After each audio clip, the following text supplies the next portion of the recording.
মসজিদে সুতরা ফরজ, ওয়াজিব, সব জায়গাতে ওয়াজিব, সুতরা ওয়াজিব। যে সমস্ত আলেমরা বলছেন মসজিদে সুতরা লাগবে না, ওরা হাদিস কোরআন কিচ্ছু পড়েনি, মৌলবি হয়নি।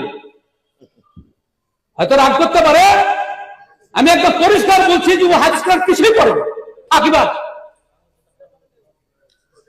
হ্যাঁ, সুতরার সম্পর্কে জানতে হলে কেউ যদি আছে কারোর উপরে এখন চলে আসেন, আমি সব খুলে রেখে দিচ্ছি, সব হাদিস খুলে মসজিদে সুতরা দিতে হবে। মসজিদে আল্লাহ রাসূল কাবাতে সুতরা দিয়েছেন এবং সাহাবারা মসজিদে সুতরা পড়েছেন, এবং যত বেশিরভাগ হাদিস এসেছে সুতরা সম্পর্কে, সব মসজিদ সম্পর্কে। এবং রাসূল আম হাদিস, লা তুসাল্লু ইল্লা ইলা সুতরা ওয়াদনু মিনহা, সুতরা ছাড়া নামাজ পড়বে না এবং তার নিকটে সুতরার কাছে গিয়ে পড়ো। আর কি বলবো, এত স্পষ্ট হাদিস থাকতে, এবং মসজিদের হাদিস। আমি আপনার দুরুনা বিসসাবারি, মাগরিবের আযান হয়ে গেলে খাম্বার সামনে গিয়ে সুন্নাত পড়তে শুরু করতেন সাহাবীরা, বুখারী মুসলিমের হাদিস। এইগুলা দেখতে পাই না, কি বলা যাবে?